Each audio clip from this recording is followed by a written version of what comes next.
টিউটোপিয়া নিয়ে এলো ডিজিটাল সহায়িকা, যেখানে থাকছে প্রত্যেকটি বিষয়ের সব অধ্যায়ের সব প্রশ্ন আর তার উত্তর সহ বিশ্লেষণ, যা পড়লে পরীক্ষার প্রিপারেশনের জন্য আর দরকার পড়বে না কোনো সহায়িকার, কোনো সহায়তার। তাই মানে বইয়ের আর কোনো মানে নেই। টিউটোপিয়ার ডিজিটাল সহায়িকা পেতে লক্ষ্য রাখো টিউটোপিয়া লার্নিং অ্যাপের ইউটিউব চ্যানেলে।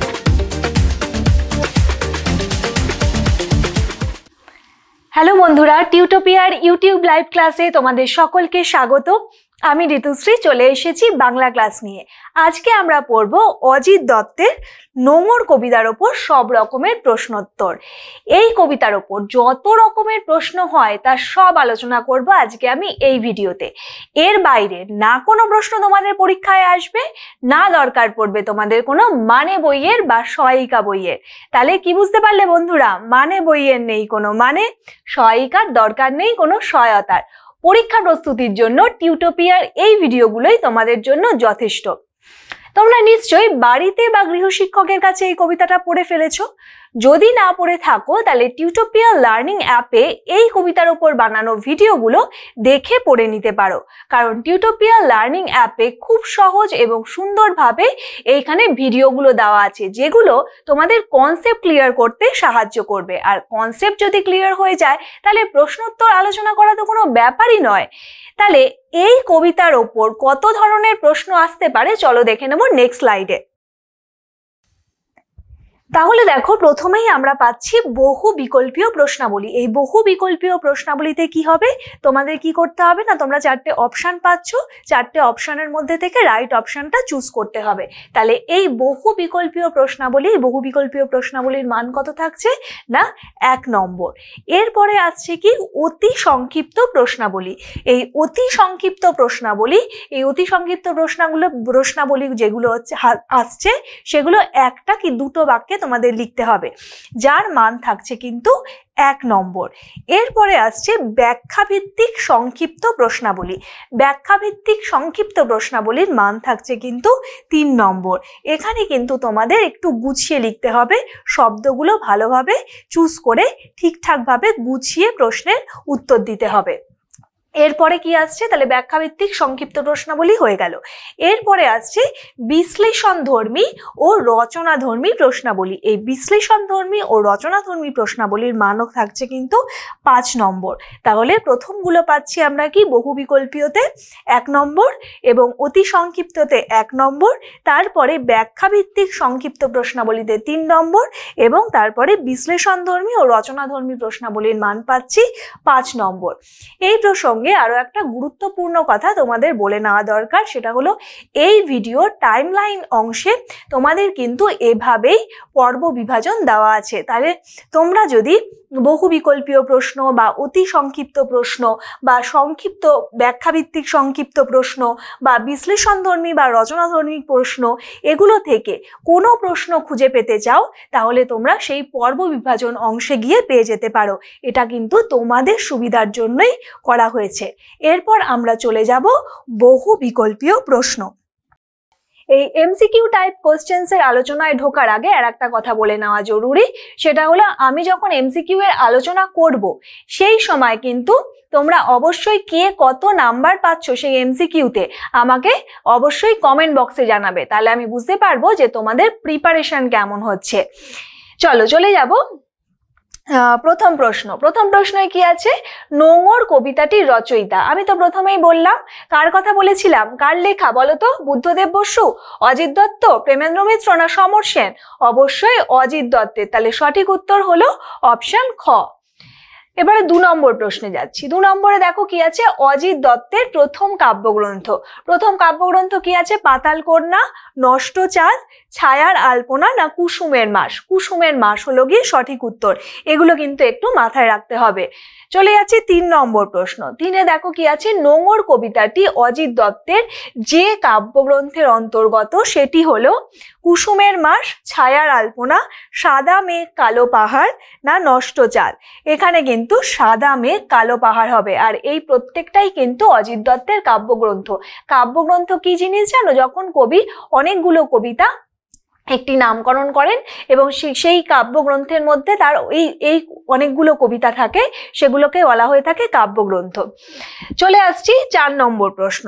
4 নম্বর প্রশ্নে কি আছে, সাহিত্য জীবনে অজিত দত্ত যে ছদ্মনামটি ব্যবহার করতেন সেটি হলো যাযাবর, শ্রীপান্থ, কুমকুম না রৈবতক।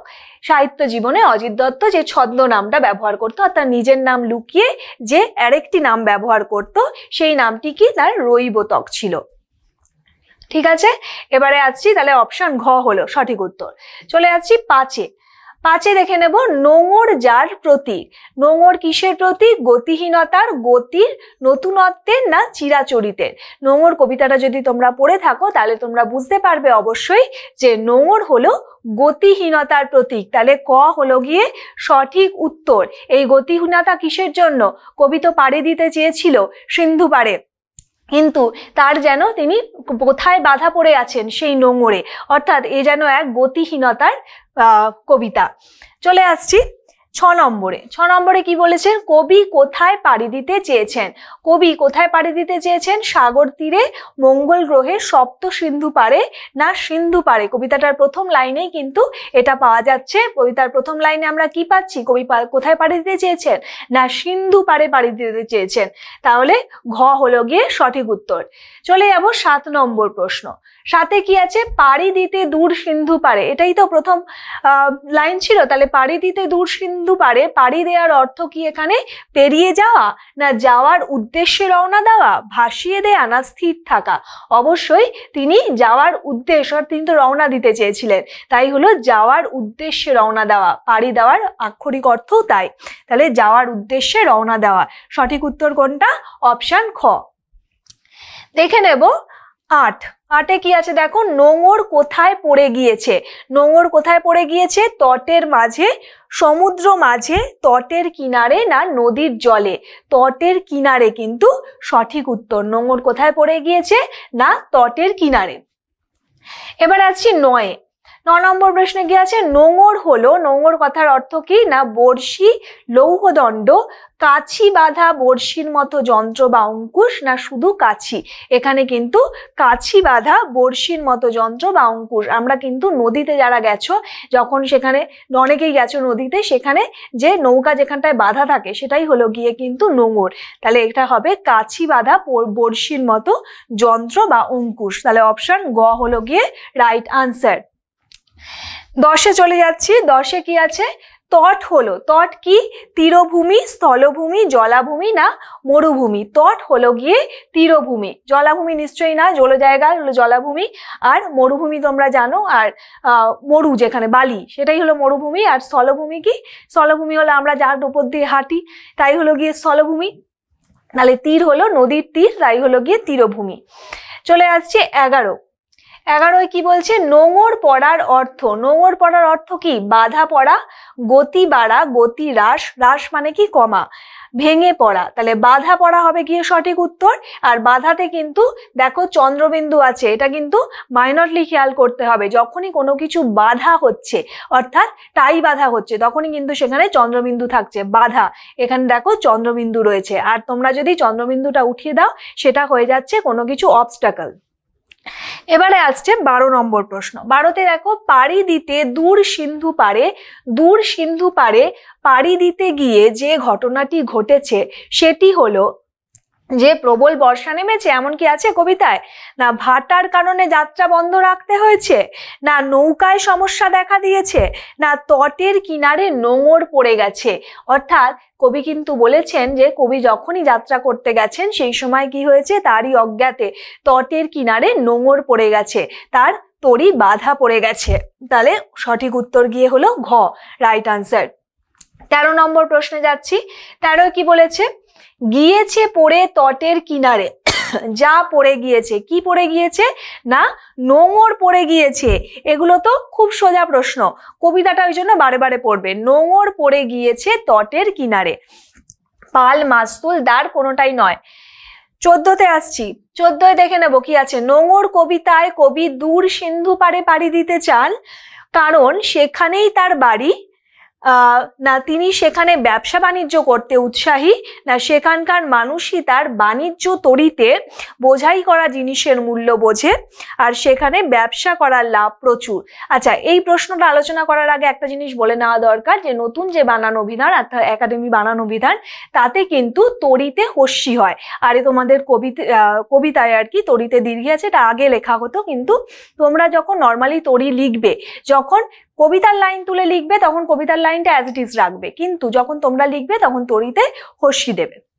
এখানে কিন্তু তাহলে আমরা নোংর কবিতায় কবি দূর সিন্ধু পারে পাড়ি দিতে চান, কারণ তিনি বলেছিলেন তিনি সেখানে ব্যবসা বাণিজ্য করতে উৎসাহী। তাহলে কি হচ্ছে অপশন খ, তাহলে সেখানে তার বাড়ি বা অন্যান্য অপশনগুলো কিন্তু হচ্ছে না। চলে যাচ্ছি 15 নম্বর প্রশ্ন। 15 কি বলছে, কবির এই দাঁড় টানাকে কি মনে হয়েছে, মিছে, কঠিন, বাস্তব না অযথা? কবির এই দাঁড় টানাকে মনে হয়েছে কিন্তু মিছে, এই কথাটাই কিন্তু আমরা পেয়ে থাকি। তাহলে ক হলো গিয়ে সঠিক উত্তর। 16তে যাই, 16তে কি আছে, মিছে দাঁড়টানির অর্থ, মিছে দাঁড়টানির অর্থ তাহলে কি হয়ে থাকে, নিষ্ফল দাঁড় টানা, অবিরাম দাঁড় টানা, অবিরাম মানে যা চলছে, ক্রমাগত চলছে, দাঁড় না টানা, দাঁড় টানার ভান করা, অর্থাৎ সেটা না করে একটা, যেমন আমরা নাটক করি অনেক সময় না কিছু করে, সেটা আর কি ভান করা, একটা অভিনয় করা, সেটা তাহলে কি হবে, মিছে দাঁড় টানি কি হবে উত্তর, না নিষ্ফল দাঁড় টানা, যা কোনো রকম কোনো কাজ করছে না, তাই হলো নিষ্ফল, যার কোনো ফল নেই। হলো শেষ হলো এটা। 17তে যাই, সারা রাত মিছে দাঁড় টানি, এই মিছে দাঁড় টানার অর্থ হলো মিছে দাঁড় টানার অর্থ কি হবে, কবি কখনোই নোঙরের বন্ধন ছিন্ন করতে পারবেন না, না কবি দাঁড় টানার উপযুক্ত কৌশল জানেন না, না দিকের নিশানা না করে দাঁড় টানার কোনো অর্থ নেই, না নৌকায় দাঁড় টেনে সপ্তসিন্ধু পাড়ি দেওয়া সম্ভব নয়। তাহলে কবি বলেছেন কবি কখনোই নোঙরের বন্ধন, অর্থাৎ যে বিভিন্ন বন্ধন, যে সাংসারিক বন্ধন, বিভিন্ন আশপাশের বন্ধন, সেই বন্ধন কিন্তু কবি ছিন্ন করতে পারছেন না। এই দায়বদ্ধতা আমাদের যা আষ্টে পিষ্টে ধরে থাকে সেই বন্ধন কিন্তু ছিন্ন হচ্ছে না, তাই কবি কখনোই নোঙরের বন্ধন ছিন্ন করতে পারবেন না। এই মিছে দাঁড় টানার অর্থই হলো এটাই। তাহলে দাঁড় টানার উপযুক্ত কৌশল জানেন না, বা দিকের নিশানা, এগুলো কোনোটাই নয়, বা নৌকার দাঁড় টেনে সপ্তসিন্ধু পাড়ি দেওয়া সম্ভব নয়, এমনটা নয়।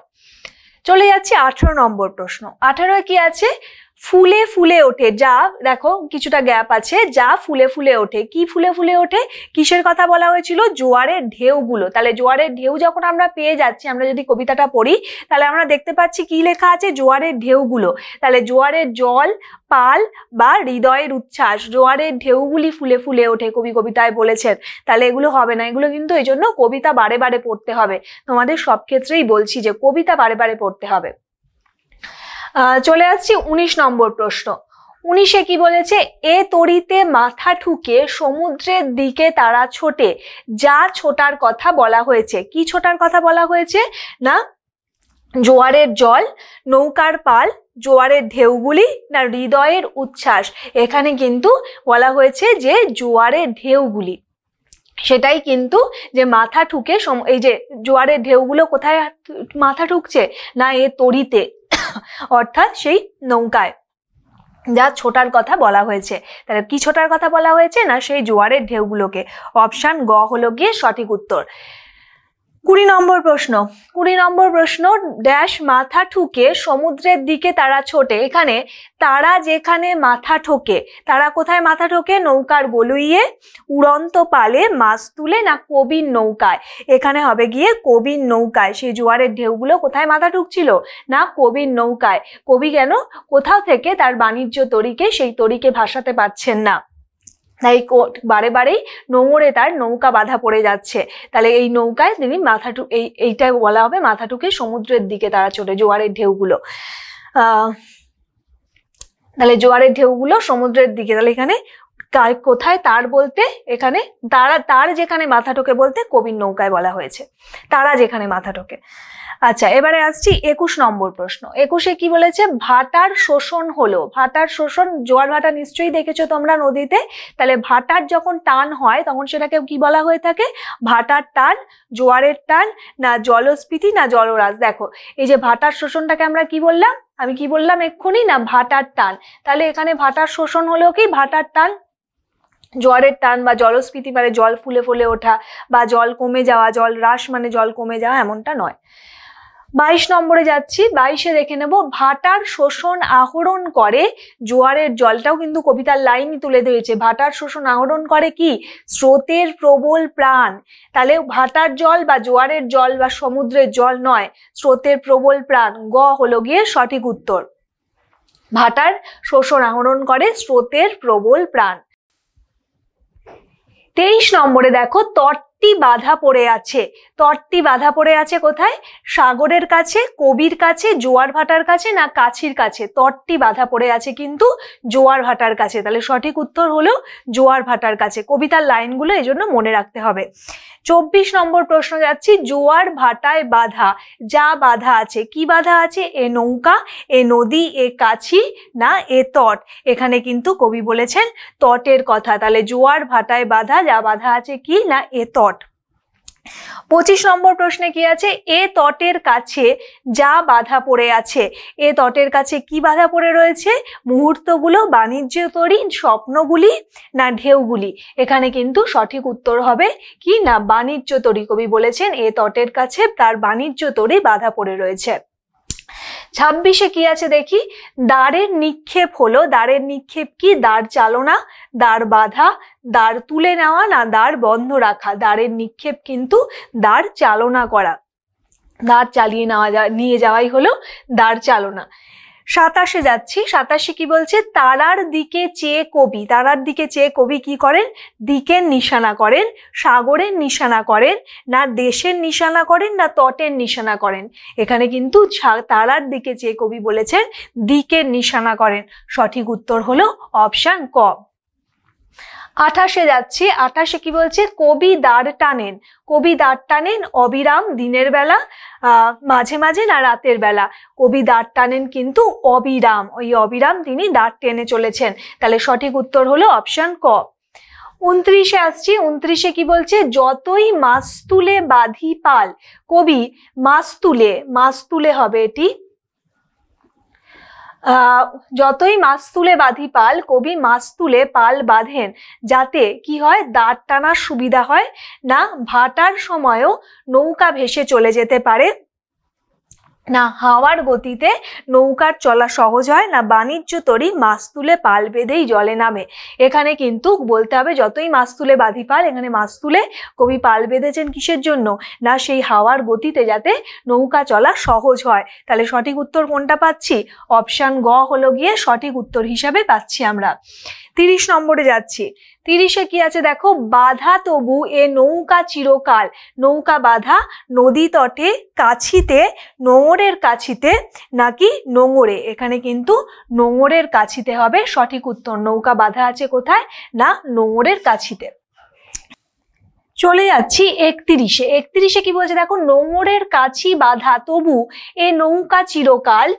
চিরকাল নোঙরের কাছি বাধা থাকার অর্থ কি লেখা আছে?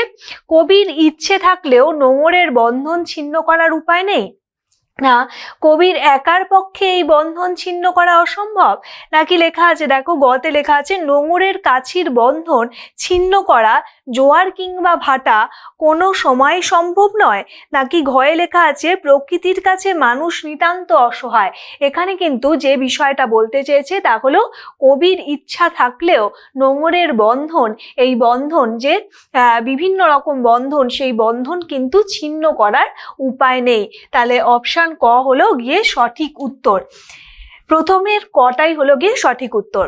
এগুলো হলো কনসেপচুয়াল। তোমরা যদি কবিতাটা পড়ো এবং পরবর্তীকালে আমি এসএকিউ এবং এলএকিউ এর যখন আলোচনা করব সেই সময় কিন্তু তোমাদের আরো বুঝিয়ে আমি বলে দেব। এরপরে আসছি 32 নম্বর প্রশ্ন। 32-এ কি বলছে? সাগর গর্জনে ওঠে কেঁপে। কেঁপে ওঠে কি? নিস্তব্ধ রাতগুলি, নিস্তব্ধ মুহূর্তগুলি, নৌকার পালগুলি, না হৃদয়ের স্বপ্নগুলি। কবিতার লাইনে যেটা লেখা ছিল তা ছিল কি? সাগর গর্জনে কেঁপে ওঠে কি? ওঠে কেঁপে কোনগুলো? নিস্তব্ধ মুহূর্তগুলো। তাহলে নিস্তব্ধ মুহূর্ত কোথায় পাচ্ছি? না অপশন ক্ষয় পাচ্ছি। 33-এ যাব। 33-এ কি আছে? নিস্তব্ধ মুহূর্তগুলি। দেখো একই লাইনটাই তুলে কেঁপে ওঠে কোথায়? তাহলে কেঁপে ওঠে কোথায়? নদীর ঢেউয়ে, প্রবল বাতাসে, তীব্র জলস্রোতে, না সাগর গর্জনে? তাহলে সাগর গর্জনে আমরা পেয়েছিলাম, তাহলে সাগর গর্জনে হলো কি সঠিক উত্তর। 34-এ আসছি। 34-এ কি বলেছে? তরি ভরা আছে কিসে? তরি ভরা, দেখো এখানে তরিতে কিন্তু রস্যিকার দেওয়া আছে, কারণ এটা সিঙ্গেল ইনভার্টেড কমার মধ্যে নেই। তাই তরি ভরা আছে কিসে? ফসলে, পণ্যদ্রব্যে, যাত্রীতে, না জলে? তরি ভরা আছে পণ্যদ্রব্যে। খ হলো গিয়ে সঠিক উত্তর। 35 দেখে নেব। 35 কি বলছে? পণ্য হলো, পণ্য কি জিনিস? মানুষজন, বিক্রয়ের সামগ্রী, নিজের প্রয়োজনীয় দ্রব্যাদি, না বজ্র সামগ্রী? এখানে কিন্তু খ হলো বিক্রয়ের সামগ্রী, অর্থাৎ যা আমরা বিক্রি করি তাই হলো গিয়ে সেটা পণ্য। 36-এ কি আছে দেখবো? কবি সপ্ত সিন্ধু পারে যাবেন।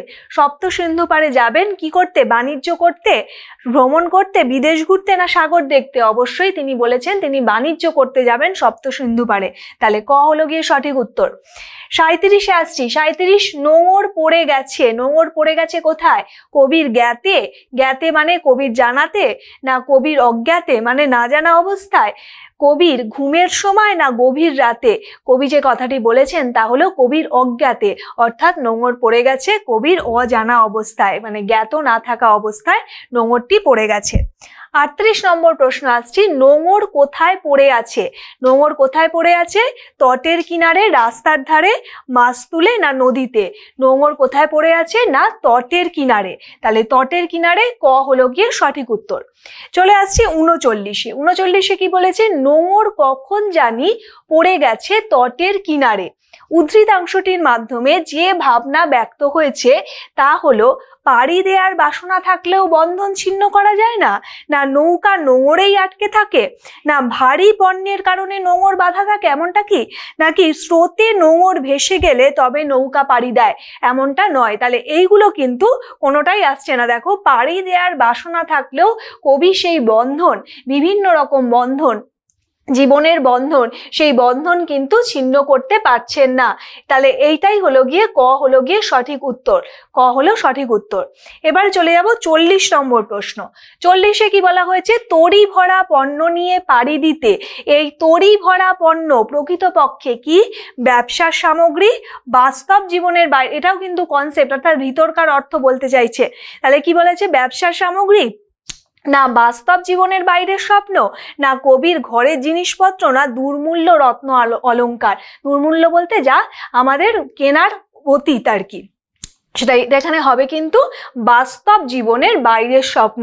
তাহলে তরি ভরা পণ্য এখানে বাস্তব জীবনের বাইরের স্বপ্ন, যা তিনি পাচ্ছেন না।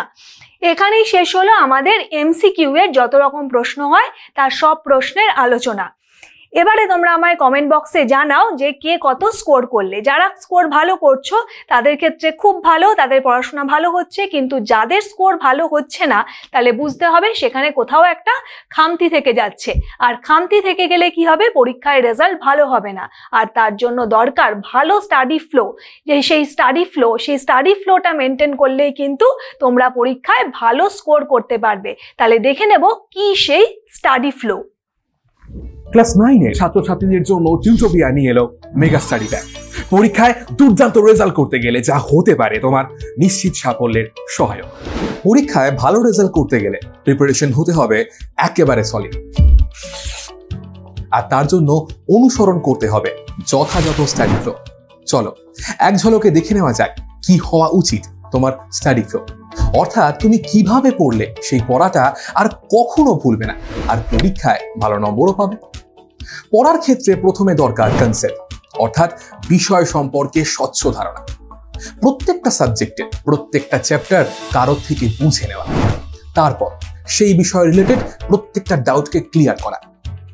এরপরে তৃতীয় ধাপ সেই চ্যাপ্টারটার উপর সংক্ষেপে একটা ব্রিফ নোট পড়া, এবং চতুর্থ ধাপ হলো সেই চ্যাপ্টারের সম্ভাব্য প্রশ্নোত্তরগুলোকে পড়ে ফেলা, যার উপর নির্ভর করবে তোমার পরীক্ষার সাফল্য।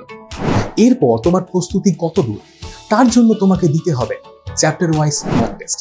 তবে শুধুমাত্র টেস্ট দিলেই কিন্তু হবে না, বিশেষজ্ঞ কোনো শিক্ষককে দিয়ে সেই উত্তরপত্র চেক করিয়ে বুঝে নিতে হবে কোথায় কোথায় খামতি রয়েছে। যদি টেস্টের ফল ভালো হয় তবে বুঝতে হবে তোমার প্রস্তুতি কমপ্লিট। এবার তুমি পরের অধ্যায়ে যেতে পারো। আর ফল খারাপ হলে এই পুরো প্রক্রিয়াটা আরো একবার রিভাইজ করতে হবে। তবে বলে রাখি, তোমার এই প্রস্তুতির ক্ষেত্রে তোমার সাহায্য করতে পারে পশ্চিমবঙ্গ বোর্ডের বাংলা মাধ্যমে ছাত্রছাত্রীদের পড়াশোনার জন্য একমাত্র অ্যাপ টিউটোপিয়া। এই পুরো স্টাডি ফ্লোর জন্য টিউটোপিয়াই হলো অল ইন ওয়ান সলিউশন। কিভাবে? Step 1, concept video. টিউটোপিয়া অ্যাপে প্রত্যেক অধ্যায়ের বিষয়গুলো ছোট ছোট টপিকে ভেঙে নিয়ে গ্রাফিক্স অ্যানিমেশনের সাহায্যে এমনভাবে বোঝানো হয়েছে যা তোমাদের পড়তেও ভালো লাগবে আর মনেও থাকবে। Step 2, live class and doubt clearing. Tutopia live ক্লাসে সেই বিষয়গুলোই বোঝানো হয় বিশদে। পাশাপাশি প্রত্যেকটা ক্লাসে থাকে ডাউট ক্লিয়ারিং সেশন, যেখানে সরাসরি তোমাদের সমস্ত ডাউট বা সংশয়ের নিরসন হতে পারে। Step 3, brief notes. নোটসের জন্য টিউটোপিয়ায় তোমরা পাবে স্মার্ট নোটস, যেখানে সংক্ষেপে টু দি পয়েন্টে অধ্যায়ের ব্রিফ নোট তো করাই রয়েছে। Step 4, question and answer. আমাদের অ্যাপের নোটসে প্রশ্নোত্তরের আলোচনা তো থাকছেই, সেই সঙ্গে একটা অধ্যায় সব রকমের প্রশ্নোত্তরের জন্য এখন তোমাদের কাছে থাকছে ইউটিউবের এই ক্লাসগুলো, অর্থাৎ টিউটোপিয়া ডিজিটাল সহায়িকা। Step 5, mock test. টেস্ট দেওয়ার জন্য টিউটোপিয়া থাকছে প্রত্যেকটা বিষয়ের অধ্যায় ভিত্তিক mock test. Step 6, answer sheet checking and model answer. উত্তরপত্রের ছবি তুলে আমাদের কাছে পাঠিয়ে দিলে বিশেষজ্ঞ শিক্ষক খাতা দেখে তোমায় জানিয়ে দেবেন তোমার পরীক্ষার মার্কস এবং তাদের পরামর্শ। সেই সঙ্গে তোমরা পেয়ে যাবে মডেল উত্তরপত্র, যা দেখে তোমরা বুঝতে পারবে কিভাবে লিখতে হয় কোনো একটা প্রশ্নের আদর্শ উত্তর। তাহলে হলো কিনা তোমার perfect study flow all in one solution. আর এই সবকিছু নিয়েই নবম শ্রেণীর ছাত্রছাত্রীদের জন্য টিউটোপিয়ার এই মেগা স্টাডি প্যাক। বিশদে জানতে ফোন করো এই নাম্বারে। এরপর চলে এলাম আমরা অতি সংক্ষিপ্ত প্রশ্নাবলীতে। এই অতি সংক্ষিপ্ত প্রশ্নাবলী যখন তোমরা করবে তখন তোমাদের কিভাবে লিখতে হবে, একটা কি দুটো বাক্যে তোমাদের উত্তর দিতে হবে। চলো দেখে নিই অতি সংক্ষিপ্ত প্রশ্নাবলীর প্রথম প্রশ্ন। প্রথম প্রশ্ন কি আছে দেখো, নোঙর কবিতাটি কোন কাব্যগ্রন্থের অন্তর্গত? আমরা যখন এমসিকিউতে আলোচনা করেছিলাম তখন কিন্তু এটা অপশানে পেয়েছিলাম যে কোন কাব্যগ্রন্থের অন্তর্গত। তাহলে এখানে কি লিখতে হবে, সাদা মেঘ কালো পাহাড়।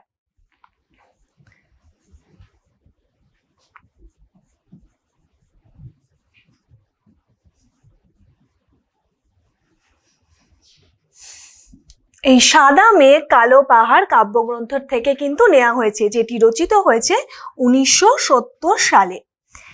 1970 সালে এই কাব্যগ্রন্থটি রচিত হয়েছে এবং নোঙর কবিতাটি এই কাব্যগ্রন্থের অন্তর্গত। এরপরে চলে যাচ্ছি 2 নম্বর প্রশ্ন। 2 নম্বরে কি আছে, অজিত দত্ত কোন সময়ের কবি? অজিত দত্ত কিন্তু 20 শতকের 30-40 দশকের কবি। তাহলে 20 শতক কোনটাকে বলা হয়? 20 শতক বলা হয় কিন্তু 1900 সালকে বলা হয়ে থাকে 20 শতক। আর 30 আর 40 দশক বলতে অর্থাৎ 30 থেকে 40 এবং দশক মানেই 10 বছর, তাহলে 30 থেকে 40 আর 40 থেকে 50 এই টোটাল টাইম পিরিয়ডের কিন্তু তিনি কবি। এরপরে চলে আসবো আমরা 3 নম্বর প্রশ্ন। অজিত দত্তের একটি বিখ্যাত কাব্যগ্রন্থের নাম লেখো। অজিত দত্তের একটি বিখ্যাত কাব্যগ্রন্থ হলো কুসুমের মাস।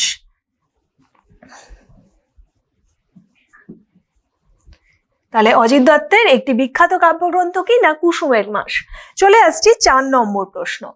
অজিত দত্তের সমকালীন 2জন বিখ্যাত কবির নাম লেখো। অজিত দত্তের সমকালীন 2জন বিখ্যাত কবি হলেন বুদ্ধদেব বসু এবং প্রেমেন্দ্র মিত্র। আমি লিখে দিচ্ছি, বুদ্ধদেব বসু ও প্রেমেন্দ্র মিত্র। তোমরা নিশ্চয়ই বহু গল্প কবিতায় নাম লিখেছো। বুদ্ধদেব বসু যেমন একজন কবি এবং প্রাবন্ধিক, এবং তিনি আরো অনেক কিছু লিখেছেন, তেমনি প্রেমেন্দ্র মিত্রও একজন কবি এবং বড় মাপের সাহিত্যিক। তাহলে এরা কিন্তু কল্লোল যে সাহিত্য পত্রিকা তার সাথেও কিন্তু সংযুক্ত ছিলেন। চলে আসছি 5 নম্বর প্রশ্ন।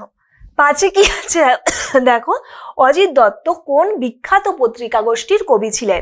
অজিত দত্ত কিন্তু কল্লোল গোষ্ঠীর কবি ছিলেন। কল্লোল একটি সাহিত্য পত্রিকা। কল্লোল হলো একটি সাহিত্য পত্রিকা এবং তিনি এই গোষ্ঠীর কবি ছিলেন। এই তো আমাদের আগেও বললাম যে বুদ্ধদেব বসু, প্রেমেন্দ্র মিত্র এরাও কিন্তু এই কল্লোল গোষ্ঠীর কবি ছিলেন। এরা সাধারণত একটু অন্য ধরনের পত্রিকা, যেখান থেকে রবীন্দ্রনাথের যে স্টাইল, রবীন্দ্রনাথের যে ভাষা স্টাইল, তার থেকে কিন্তু একটু অন্য রকম ভাবে লেখা হচ্ছে, এই কল্লোল গোষ্ঠীর সাহিত্য তৈরি হচ্ছে। এই কল্লোল গোষ্ঠীর সাহিত্যিকদের মধ্যে অন্যতম হলেন বুদ্ধদেব বসু, প্রেমেন্দ্র মিত্র, অজিত দত্তও কিন্তু এইখানে এই গোষ্ঠীর কবি ছিলেন। চলে আসবো আমরা 6 নম্বর প্রশ্ন। 6 নম্বর প্রশ্নে কি বলেছে, কবি কোথায় পাড়ি দিতে চান? কবি, তোমরা প্রথমেই দেখেছো প্রথম লাইনে কবি কোথায় পাড়ি দিতে চান, না কবি দূর সিন্ধু পাড়ে পাড়ি দিতে চান। চলে আসছি 7 নম্বর প্রশ্ন। 7-এ কি আছে, নোঙর কি? নোঙর কি? নোঙর হলো গিয়ে নৌকা বাঁধার যে কাঁটা, সেটাকে বলা হয়ে থাকে নোঙর। মানে এটি তৈরি হয়ে থাকে লোহার তৈরি। এর আকৃতি কিরকম হয়ে থাকে, না এর আকৃতি হয়ে থাকে বড়শির মতো। তা লোহার তৈরি, যেখানে নৌকা এদিকে বাঁধা হয়, সেইটাই হলো আকৃতি হয়ে থাকে আরশির মতো, এটাকেই বলা হয়ে থাকে নোঙর। 8 নম্বর প্রশ্নে কি আছে, পাড়ি দিতে দূর সিন্ধু পাড়ে কবি কিসের মাধ্যমে পাড়ি দিতে চান? কবি কিসের মাধ্যমে পাড়ি দিতে চান, না পাড়ি দিতে দূর সিন্ধু পাড়ে কবি কিন্তু নৌকার মাধ্যমে পাড়ি দিতে চান। চলে আসছি 9 নম্বর প্রশ্ন। 9-এ কি আছে দেখো, দূর সিন্ধু পাড়ে পাড়ি দিতে চেয়েও কবি ব্যর্থ হন কেন? দূর সিন্ধু পাড়ে কবি পাড়ি দিতে চেয়েও ব্যর্থ হয় কারণ তার নৌকা নোঙর পড়ে গেছে। কোথায়, না তটের কিনারে তার নৌকা নোঙর পড়ে গেছে।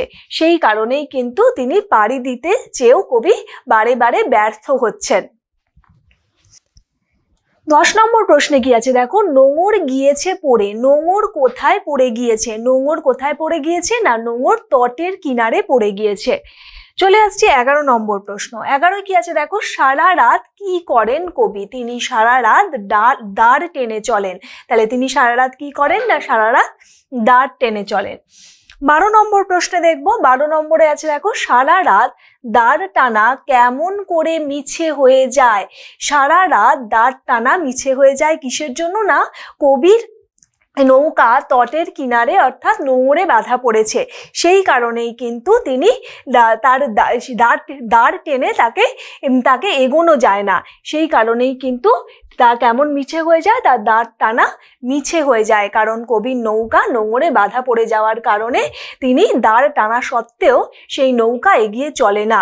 সেই কারণেই তা মিছে হয়ে যায় বা ব্যর্থ হয়ে যায়। চলে আসছি 13 নম্বর প্রশ্ন। 13-এ কি আছে দেখো, কবিতায় উল্লিখিত তড়ির চালক কে?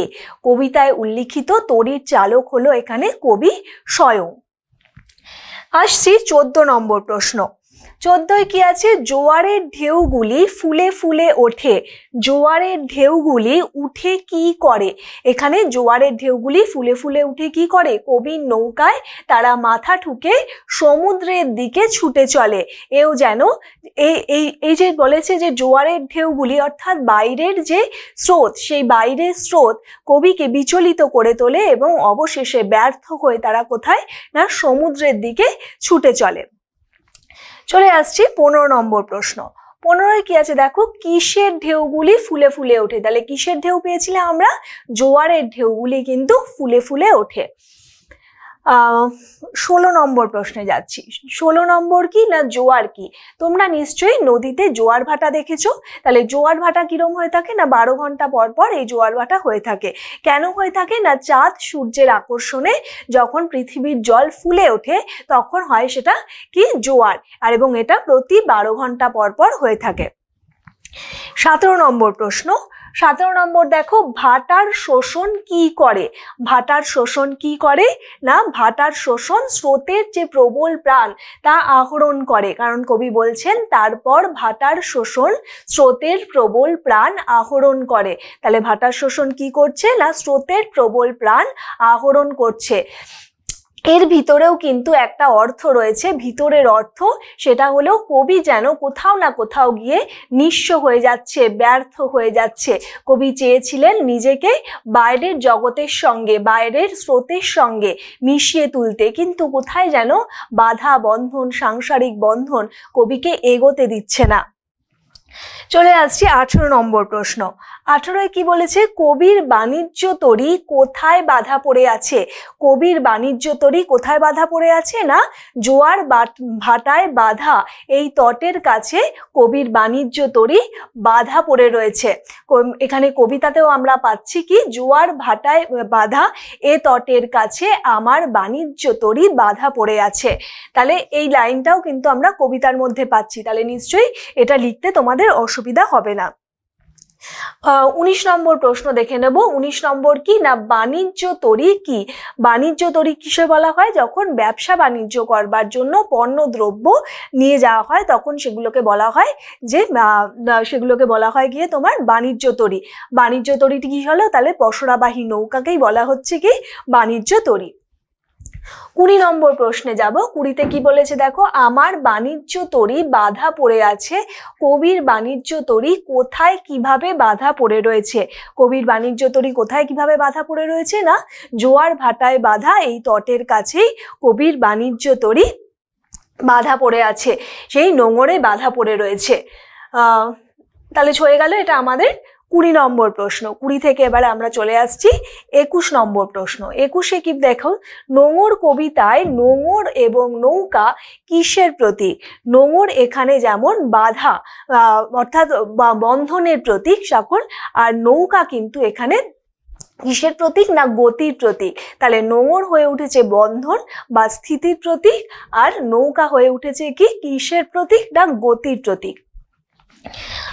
চলে আসছি, তাহলে আমি এখানে লিখে দিতে পারি একটা তোমাদের সুবিধার জন্য, সেটা হলো স্থিতি, আর নৌকা হলো গিয়ে গতির প্রতীক। একটা হলো স্থিতির প্রতীক আর একটা হলো নৌকা হলো কিসের প্রতীক না, গতির প্রতীক। 22 নম্বর প্রশ্নে যাচ্ছি। 22 কি বলেছে, নোঙরের কাছি কি? নোঙরের কাছি কি হয়ে থাকে? নোঙরের কাছি কিন্তু এক ধরনের মানে কাছি যেটাকে বলা হয় সেটা হলো মোটা দড়ি, অর্থাৎ নোঙর বাঁধার মোটা দড়িকেই আমরা বলে থাকি কি কাছি। 23 নম্বর প্রশ্নে যাব। 23-এ কি বলেছে, চিরকাল নৌকা কিসে বাধা থাকে? চিরকাল নৌকা নোঙরের কাছিতে বাধা থাকে। তো তাহলে বলে চিরকাল নৌকা কিসে বাধা থাকে না, নোঙরের কাছি বাধা থাকে। তাহলে আমরা যখন জানি কি চিরকাল নৌকা কিসে বাধা থাকে না, নোঙরের কাছিতে বাধা থাকে। এটাই কিন্তু কবিতার লাইনেও আমরা পাচ্ছি। 24 নম্বর প্রশ্ন দেখো, নোঙর কবিতায় দাঁড় টানা ও মাস্তুলে পাল বাঁধা সত্ত্বেও কি হলো না এবং কেন হলো না? তাহলে নোঙর কবিতায় দাঁড় টানা এবং মাস্তুলে পাল বাঁধা সত্ত্বেও কিন্তু নৌকা কখনোই এগিয়ে যাচ্ছে না, কারণ নোঙরের কাছিতে নৌকা বাধা পড়ে আছে, সেই কারণেই কিন্তু নৌকা আর এগোচ্ছে না। তাহলে দাঁড় টানা ও মাস্তুলে পাল বাঁধা সত্ত্বেও কি হলো না না, নৌকা এগোচ্ছে না, কারণ তা নোঙরের কাছিতে বাধা পড়ে আছে।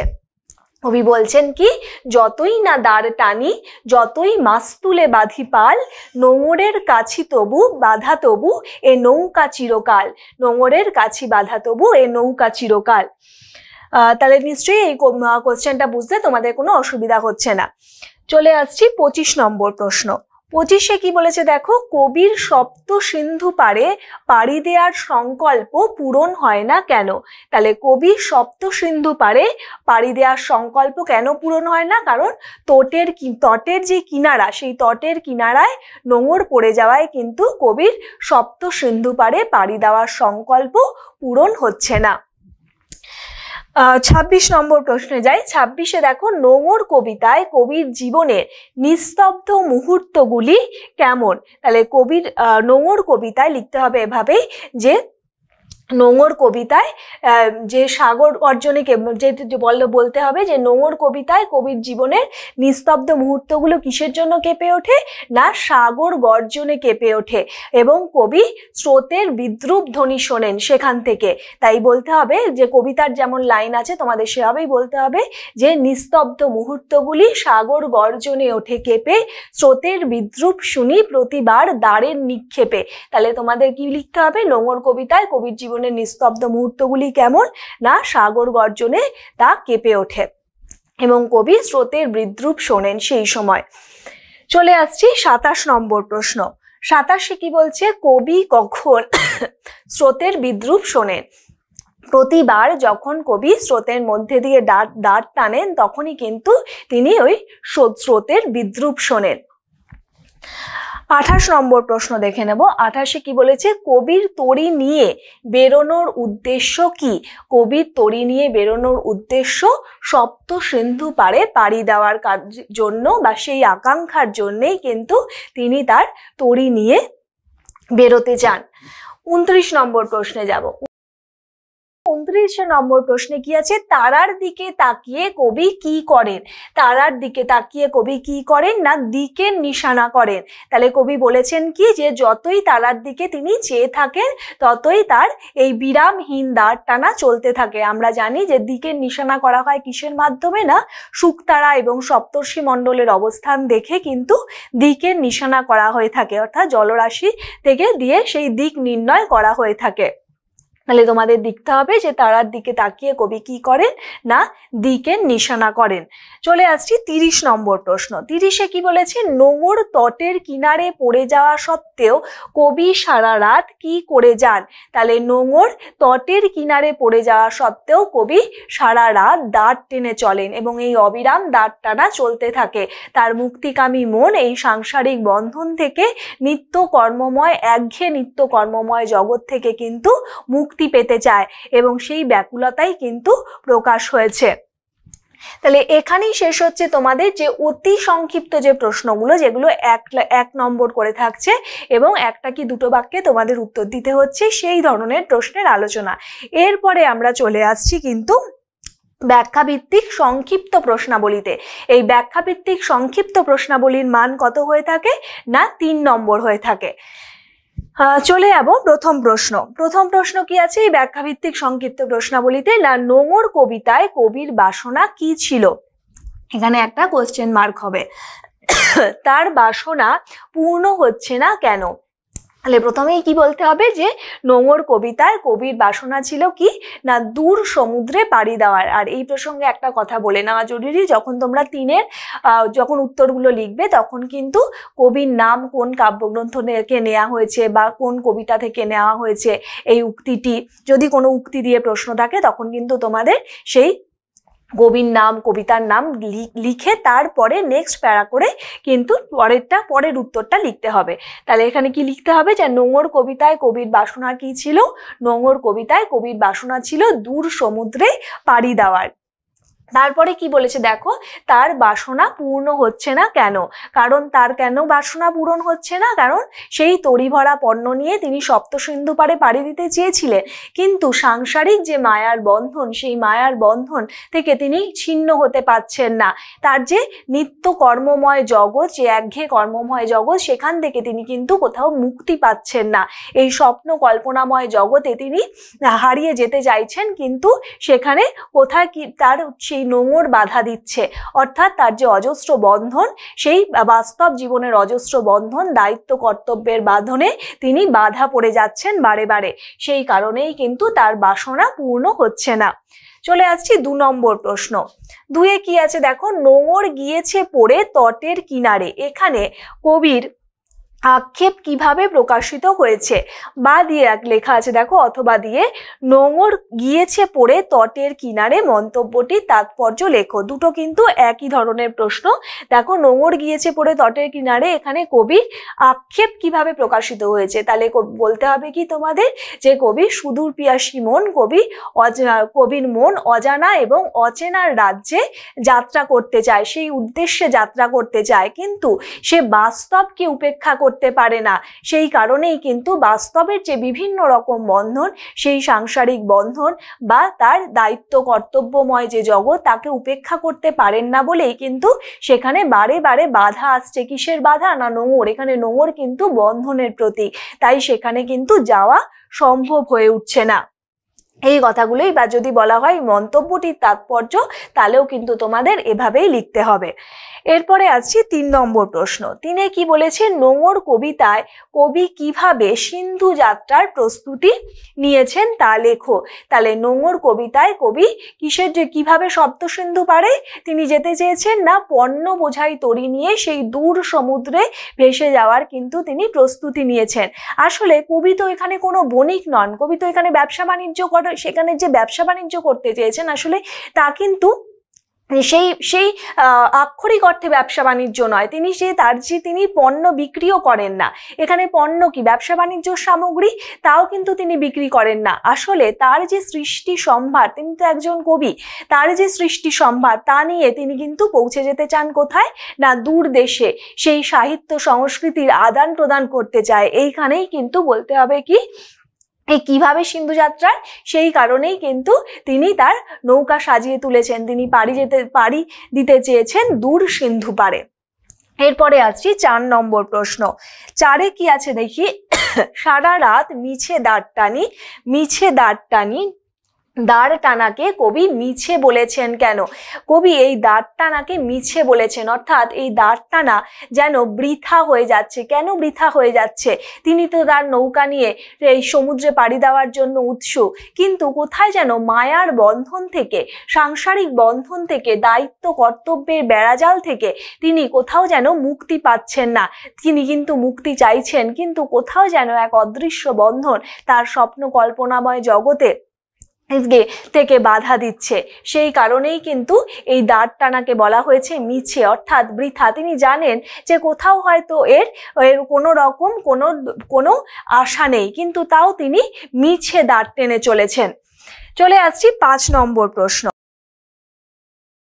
5 নম্বর প্রশ্নে কি আছে? সারা রাত মিছে দাঁড় টানি দাঁড় টানার কথা দুবার বলার কারণ কি? আমরা কবিতার ক্ষেত্রে জানি যে কবিতায় কবিরা অনেক সময় দুটো লাইন বা কোনো শব্দ রিপিটেডলি ব্যবহার করে থাকেন বা বারংবার ব্যবহার করে থাকেন। এই বারংবার ব্যবহার করার মধ্যে নিশ্চয়ই কোনো অন্তর্নিহিত অর্থ থাকে। এই কবিতার ক্ষেত্রে ওই মিছে দাঁড় টানি এই কথাটা দুবার করে ব্যবহারের মধ্যেও কিন্তু এক অন্তর্নিহিত অর্থ রয়েছে। কি অর্থ রয়েছে? আসলে কবি একঘেয়েমি যে কর্মময় জগৎ, সেই একঘেয়েমি কর্মময় জগৎ থেকে পাড়ি দিতে চেয়েছেন কোথায়? তার স্বপ্নময় রহস্যময় এক রোম্যান্টিক জগতে। এই জন্য তার প্রতি মুহূর্তের এক ব্যাকুলতা কাজ করেছে। এই ব্যাকুলতা বোঝাতেই কিন্তু তিনি কোথাও যেন খালি বাধা পেয়ে যাচ্ছেন, নোঙরে তার আটকে যাচ্ছে, নৌকা আটকে যাচ্ছে। সেই কারণেই কিন্তু নোঙরের কাছিতে তার নৌকা বাধা পড়ে যাচ্ছে। তাহলে এই বারংবার প্রয়াসকেই, বারংবার ব্যাকুলতা এবং সেই দাঁড় টানার বারংবার প্রয়াসের মাধ্যমে তার কিন্তু সেই ব্যাকুলতাকে প্রকাশ করা হচ্ছে। এই কারণেই কিন্তু তিনি এই লাইনটিকে মিছে দাঁড় টানিকে দুবার করে ব্যবহার করেছেন কবিতায়। চলে আসছি 6 নম্বর প্রশ্ন। 6-এ কি লেখা আছে? এ তরিতে মাথা ঠুকে সমুদ্রের দিকে তারা ছোটে। পংক্তিটির অন্তর্নিহিত অর্থ ব্যাখ্যা করো। তাহলে কবি এখানে বলতে চেয়েছেন কি? কবি আসলে সেই স্থিতিশীল যে জীবন, সেই স্থিতিশীল জীবন থেকে কবির মন মুক্তি পেতে চেয়েছে কোথায়? গতিশীল জীবনে। সেই গতিশীল ঢেউগুলো সেই ইচ্ছে কল্পনার প্রতীক। কিন্তু কবি জানেন যে সেই তার নৌকা কিন্তু বন্ধন মুক্ত হতে পারছে না, এবং নৌকা বন্ধন মুক্ত না হতে পারার কারণেই কিন্তু যে তারা সেই জোয়ারের যে ঢেউগুলো, সেই জোয়ারের ঢেউগুলো তার তরিতে এসে মাথা ঠুকে কোথায় চলে যাচ্ছে? না সমুদ্রের দিকে চলে যাচ্ছে। অর্থাৎ বাইরের যে স্রোত, সেই বাইরের স্রোত তাকে কোথাও যেন নাড়া দিয়ে যাচ্ছে, কিন্তু তারা নিজেরাই ছুটে চলে যাচ্ছে আবার কোথায়? যে সমুদ্রের দিকে। তাকে বিচলিত করছে ঠিকই, কিন্তু তার বন্ধন থেকে, তার তরির বন্ধন থেকে, অর্থাৎ তার যে বিভিন্ন ধরনের বন্ধন, সাংসারিক বন্ধন, কর্মের বন্ধন, তার থেকে কিন্তু তাকে মুক্ত করতে পারছেন না। চলে আসছি 7 নম্বর প্রশ্ন। 7-এ কি আছে, তারপর ভাটার শোষণ। ভাটা কিভাবে শোষণ করে? এই যে ভাটা কিভাবে শোষণ করে, ভাটা যেন কি করে না নদী সমুদ্রের জল শোষণ করে। এই তোমরা জানো যে জোয়ার ভাটার কথা এখানে এই কবিতায় এই প্রসঙ্গে উঠে এসেছে। জোয়ার যেমন এক স্রোতের এক বার্তা নিয়ে আসে, আবার ভাটা কি করে না সেই জল শোষণ করে থাকে। তাহলে এই যে স্রোতময় যে প্রাণবন্ত জল, সেই স্রোতময় প্রাণবন্ত জলকে নিস্তেজ করে কে না ভাটা। তাহলে এখানে এই যে শব্দবন্ধ তারপর ভাটার শোষণ, এই ভাটার শোষণের মাধ্যমে সেই আশা নিরাশা বা দ্বন্দ্ব বা ব্যর্থতা এবং হতাশার কথা কিন্তু আমরা খুঁজে পেয়ে থাকি। এই দ্বন্দ্ব কিসের মধ্যে, আসলে কবি কোথাও যেন মুক্তি পেতে চেয়েছে কিন্তু বারে বারে তার বিভিন্ন রকম বন্ধনের মধ্যে আটকে পড়ে গেছে।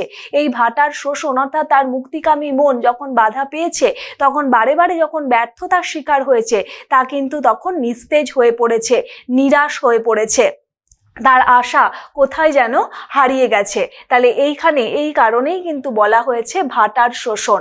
সেই যে বন্ধন, তার দায়িত্ব কর্তব্যের বন্ধন, সেই যে নাগপাশ, সেটাই কিন্তু এক নিরাশার মতন কবির কাছে উপস্থিত হয়েছে।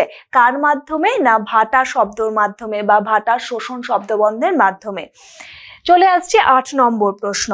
8-এ কি আছে দেখো, জোয়ারের ঢেউগুলি ফুলে ফুলে ওঠে, এ তরিতে মাথা ঠুকে সমুদ্রের দিকে তারা ছোটে, উদ্ধৃত অংশটির তাৎপর্য বুঝিয়ে দাও। তাহলে দেখো এই ধরনের প্রশ্নগুলো কিন্তু বারে বারে আসবে তোমাদের পরীক্ষার প্রশ্ন হিসাবে। তাহলে এখানে তোমাদের বলতে হবে কি, যে জোয়ারের ঢেউগুলো যেন সেই নৌকাকে তাদের সঙ্গে নিয়ে যেতে চায়, কিন্তু ব্যর্থ হয়ে তারা ফিরে যায় কোথায়, ব্যর্থ হয়ে তারা ফিরে যায় সমুদ্রের দিকে। এখানে জোয়ারের ঢেউ যেন সেই বাইরের যে গতি, সেই গতিশীলতার প্রতীক, অর্থাৎ কবির যে স্থিতিশীল জীবন, সেই স্থিতিশীল জীবনের মধ্যে বাইরের বার্তা নিয়ে আসে, মুক্তির বার্তা নিয়ে আসে কিন্তু জোয়ারের ঢেউগুলো। কিন্তু কোথাও যেন তিনি সেই বন্ধনকে, অর্থাৎ বিভিন্ন রকম যে বন্ধন, বাস্তব জগতের যে বন্ধন, সেই বাস্তব জগতের বন্ধন থেকে তিনি মুক্ত হতে পারেন না। সেই কারণেই কিন্তু জোয়ারের ঢেউগুলো কোথায় তরিতে মাথা ঠুকে তারা সমুদ্রের দিকে, অবশেষে ব্যর্থ হয়ে তারা সমুদ্রের দিকে চলে যায়। এরপরে আসছি আমরা 9 নম্বর প্রশ্ন। 9 নম্বর প্রশ্নে দেখো, নিস্তব্ধ মুহূর্তগুলি সাগর গর্জনে ওঠে কেঁপে। নিস্তব্ধ মুহূর্তগুলি, না দেখো মুহূর্তগুলি নিস্তব্ধ কেন, তাহলে প্রথমে কি বলা হয়েছে, নিস্তব্ধ মুহূর্তগুলি সাগর গর্জনে ওঠে কেঁপে, মুহূর্তগুলি নিস্তব্ধ কেন।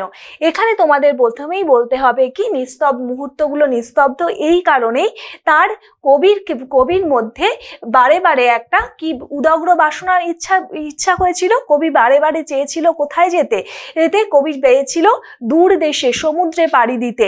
সেই সমুদ্রে পাড়ি দেওয়ার ইচ্ছা কবির কিন্তু বারে বারে ব্যর্থ হয়েছে। এই বিষণ্ণতা, এক ধরনের বিষণ্ণতা কবিকে গ্রাস করে তুলেছে। তিনি ভাবনার জগতেও কোথাও যেন এক নিঃসঙ্গ হয়ে পড়েছেন। তিনি হয়তো পরিস্থিতির সঙ্গে, তার বাস্তব পরিস্থিতির সঙ্গে তিনি মানিয়ে নিতে পারছেন না, তিনি একাকী বোধ করছেন। এই একাকী বোধ করার জন্য তার মুহূর্তগুলি কিন্তু কোথাও নিস্তব্ধ হয়ে উঠেছে। তাই নিস্তব্ধ মুহূর্তগুলো সাগর গর্জন এখানে সেই বাইরের যে গতিশীলতা, সেই গতিশীলতার প্রতীক। সেই কারণেই কিন্তু সেগুলো কি হচ্ছে না, সাগর গর্জনে কেঁপে উঠছে। এই সাগর গর্জন কিন্তু এই যে নিস্তব্ধ মুহূর্ত, তার নিস্তব্ধ মুহূর্ত তার স্থিতিশীল যাপন, সেই স্থিতিশীল যাপনের প্রতীক। আর সাগর গর্জনে কেঁপে ওঠে, সেই সাগর গর্জন কিন্তু বাইরের গতিশীলতা, বাইরের বার্তার বা মুক্তির প্রতীক। তাহলে মুহূর্তগুলি নিস্তব্ধ কেন, কারণ মুহূর্তগুলি নিস্তব্ধ, আসলে কবি বিষণ্ণতার মধ্যে আটকে পড়েছেন। এই বিষণ্ণতার মধ্যে আটকে পড়েছেন এবং তার এই একাকী যাপন, সেই কারণেই কিন্তু তার মুহূর্তগুলো নিস্তব্ধ হয়ে রয়েছেন। তিনি যেন ভাবনার জগতেও নিঃসঙ্গ এবং একাকী, সেই কারণেই তার মুহূর্তগুলি আরো নিস্তব্ধ হয়ে রয়েছে।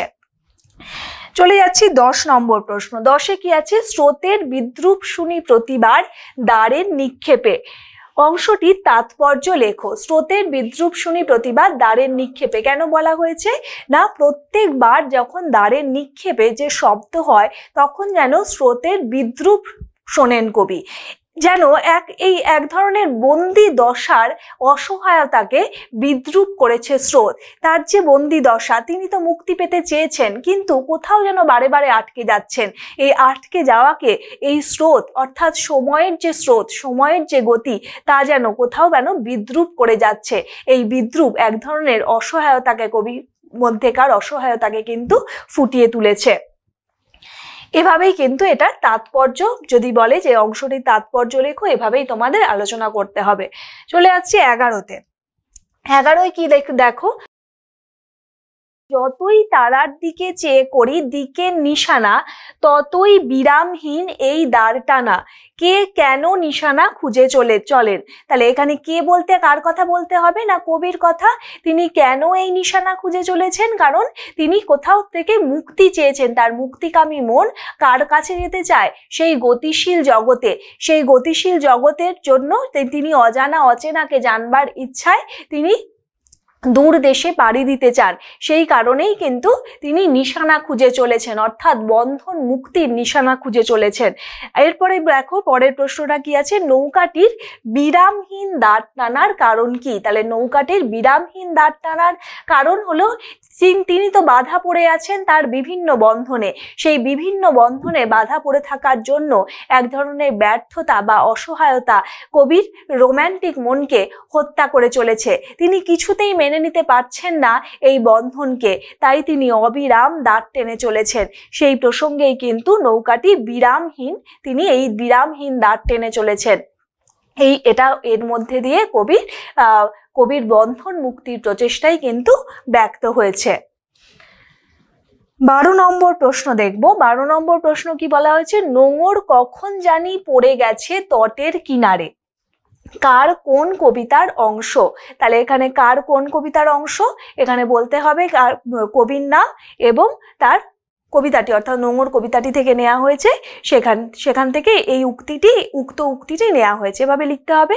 তারপরে তোমরা তারপরে প্যারাগ্রাফ করে লিখবে কি, মন্তব্যটির তাৎপর্য লেখো। তাহলে এখানে মন্তব্যটির তাৎপর্য হিসাবে তোমাদের লিখতে হবে যে বাস্তবের যে জগৎ, সেই বাস্তবের জগতে কবি বিভিন্ন বন্ধনে আবদ্ধ এবং তিনি এই যে তার বাস্তবের যে জগৎ, সেটা এক ধরনের স্থিতিশীল জগৎ। এই স্থিতিশীল জগৎ থেকে তিনি মুক্তি পেতে চেয়েছেন। তা এই যে বাস্তবের জগৎ তাকে বিভিন্ন বন্ধন দিয়ে তাকে আটকে রেখে দিয়েছে, এই বন্ধন থেকে তিনি মুক্তি পেতে চেয়েছেন। কিন্তু এই বন্ধন যে তৈরি হয়েছে, এই বন্ধন তৈরি হয়েছে কিন্তু এক গোপন বন্ধন। তিনি এক অবচেতনের মধ্যেও কিন্তু তিনি কখন এই বন্ধনে আষ্টে পৃষ্ঠে বেঁধে গেছে তার জীবন তিনি বুঝতে পারেননি। সেই কারণেই কিন্তু বলা হয়েছে নোঙর কখন জানি পড়ে গেছে তটের কিনারে, অর্থাৎ কখন, সেই সময়, অর্থাৎ সেই সময়টাও কবি জানেন না। অর্থাৎ এই বন্ধন কখন পড়ে গেছে, কবির অবচেতনে পড়ে গেছে না গোপনে পড়ে গেছে, সে কথা কিন্তু কবি জানে না। কিন্তু এই বন্ধন এতটাই তীব্র, এতটাই তার জ্বালা, তিনি কখনোই কোনোভাবে তার থেকে মুক্তি পেতে পারছেন না। তাহলে এই ধরনের প্রশ্ন হলে তোমাদের এভাবেই লিখতে হবে। চলে আসছি 13 নম্বর প্রশ্ন।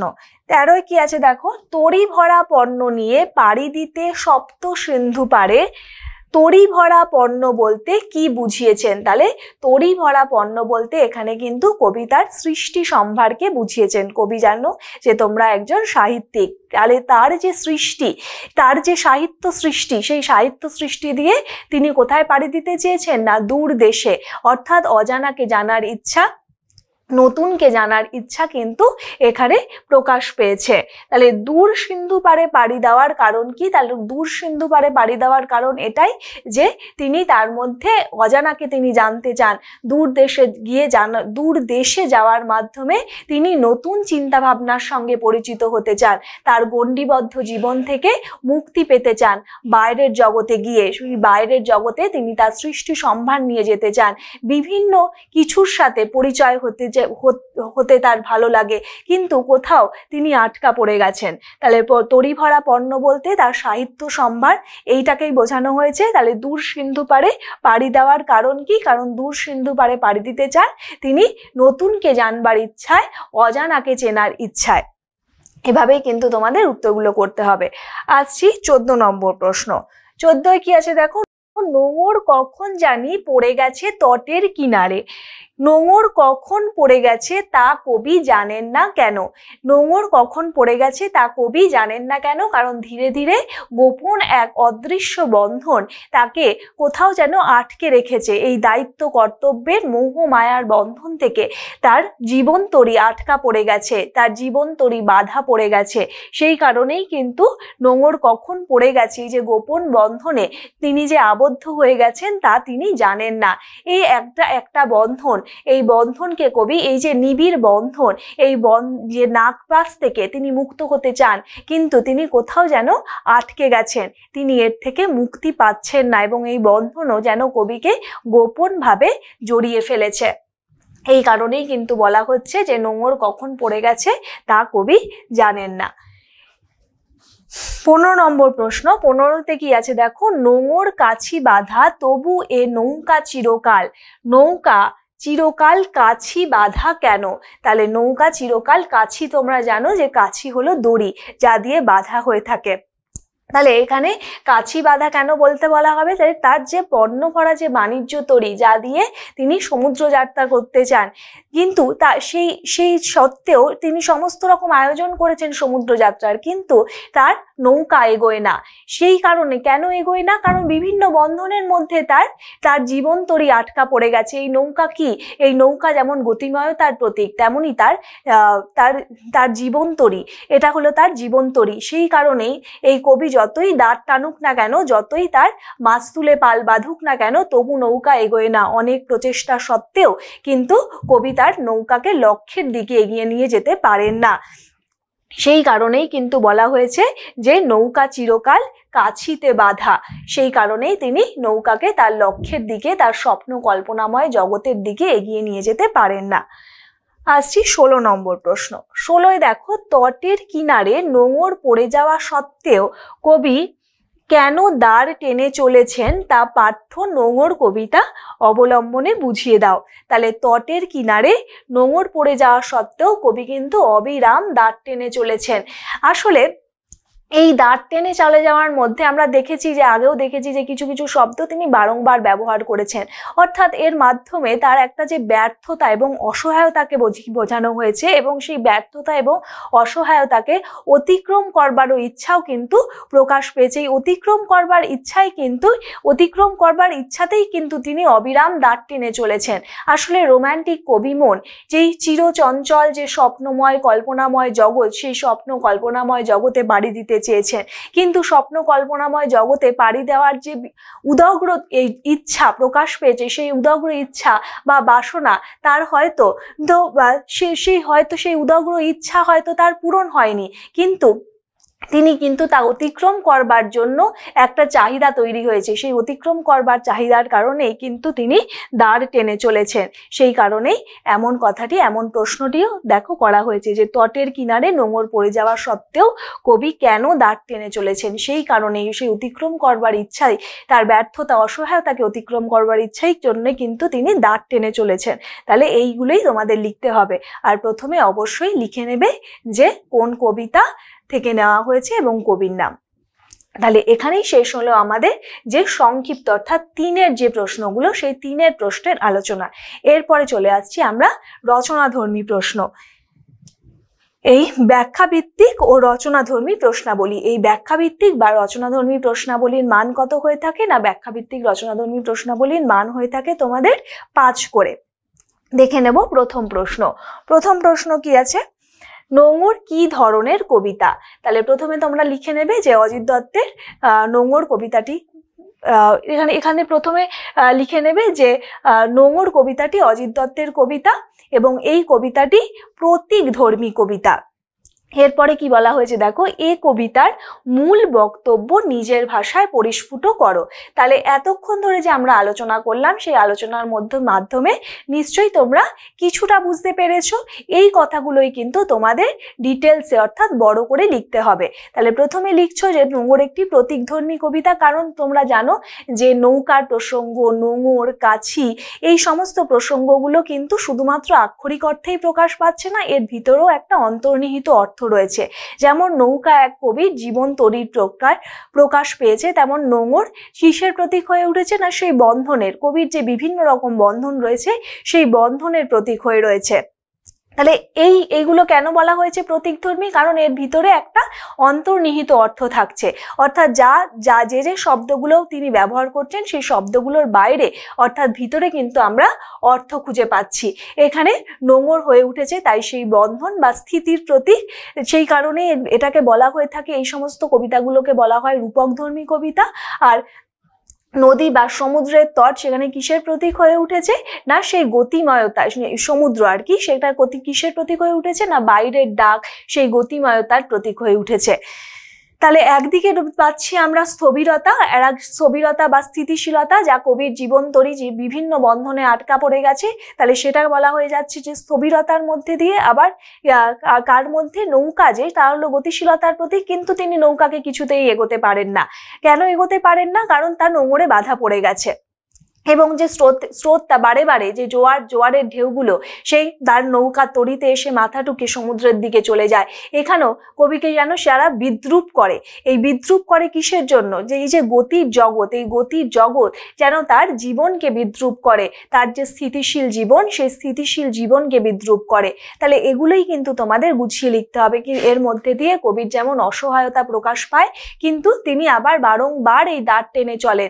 তিনি এই বন্ধনকে ছিঁড়ে ফেলবার এক প্রচেষ্টা চালিয়ে যান। তিনি তার লক্ষ্যে, তার রোম্যান্টিক মন, কবি মন যে স্বপ্নময় কল্পনাময় জগতে পাড়ি দিতে চায়, সেই পাড়ি দিতে যাওয়ার জন্য তিনি কিন্তু অবিরাম চেষ্টা চালিয়ে যান। তাই তিনি অবিরাম দাঁড় টেনে চলেন, হয়তো মিছে দাঁড় টেনে চলেন, কিন্তু তাও কিন্তু তিনি তার প্রচেষ্টা থেকে বিরত হন না, তিনি প্রচেষ্টা চালিয়েই যান। এগুলোই কিন্তু এই কবিতার মূল বক্তব্যের মধ্যে উঠে আসছে। এরপরে আসছি 2 নম্বর প্রশ্ন। 2 নম্বর প্রশ্নে কি বলা হয়েছে? নোঙর কবিতার বিষয়বস্তু অবলম্বনে কবির মানসিকতার পরিচয় দাও। তাহলে কবির মানসিকতার পরিচয় কি হবে? না সেখানে যে এই যে আশা পূরণের যে একটা ব্যর্থ চেষ্টা, তাই জন্য কিন্তু এই আশা পূরণের ব্যর্থ চেষ্টা কিন্তু কবিতার পরতে পরতে ব্যক্ত হয়েছে। কবি পাড়ি দিতে চেয়েছেন দূর সিন্ধু পারে, কিন্তু তার নোঙর পড়ে গিয়েছে কোথায়? না তটের কিনারে। এখানে নোঙর যেমন তোমরা জানো যে লোহার তৈরি একটা ভারী বস্তু। এই নোঙর সেই দায়বদ্ধতার প্রতীক, দায়িত্ব কর্তব্যের প্রতীক, যা গোপনে কবিকে কিভাবে বেঁধে রেখে দিয়েছেন। সেই নোঙরের বন্ধন কবি ছিন্ন করতে পারছেন না। সেই দায়িত্ব কর্তব্যের জগৎ থেকে, বাস্তবের সেই জগৎ থেকে তার লক্ষ্যে পৌঁছাতে দিচ্ছে না এই নোঙর, তাই তিনি অবিরাম চেষ্টা করে যাচ্ছেন। তাহলে আগেও ধরো যে ধরনের আলোচনা আমরা করে এসেছি সেই ধরনের আলোচনা কিন্তু এই প্রশ্নটার ক্ষেত্রেও একই রকম ভাবে আসবে। তাহলে নোঙর কবিতার বিষয়বস্তু অবলম্বনে কবির মানসিকতাও কিন্তু একই রকম ভাবে আসবে, যে কবির যে বাধা পড়ে যাওয়া মন এবং তাই বাধা থেকে ছিন্ন করবার যে সেই বাধা ছিন্ন করবার যে বারংবার চেষ্টা, এবং কি ধরনের বাধা, সেটা হলো সংসারের দায়িত্ব কর্তব্য, বাস্তব জগতের বিভিন্ন বাধা, এবং তার যে একঘেয়ে কর্মময় জগৎ, সেই একঘেয়ে কর্মময় জগৎ থেকে তিনি বিরতি চেয়েছেন, কিন্তু কোথাও যেন তিনি বিরতি পাচ্ছেন না। তাহলে এই ধরনের মানসিকতাই কিন্তু কবিতায় ফুটে উঠেছে। 3 নম্বর প্রশ্নে যাচ্ছি। 3 নম্বরে দেখো, রূপকধর্মী কবিতা হিসাবে নোঙর কবিতাটির সার্থকতা। তাহলে প্রতীক এবং রূপক দুটো কিন্তু মোটামুটি এক। প্রতীকের মাধ্যমে যেমন এক ধরনের যে বললাম যে কোনটা কিসে প্রকাশ পাচ্ছে, যে নোঙর কিসের প্রতীক হয়ে উঠছে, নৌকা কিসের প্রতীক হয়ে উঠছে, তাই রূপকের মধ্যেও কিন্তু যে কথা বলা হয় তার ভিতরকার একটা নিহিত কথা থাকে, অর্থাৎ অন্তর্নিহিত কথা থাকে। তাহলে রূপক রচনাতেও কিন্তু দুটো ভাব বা বক্তব্য সমান্তরাল ভাবে একইভাবে প্রবাহিত হতে থাকে, এবং আপাত যে বক্তব্যের মোড়ক, সেই আপাত বক্তব্যের মোড়কের মধ্যে থাকে এক অন্তর্নিহিত কথা।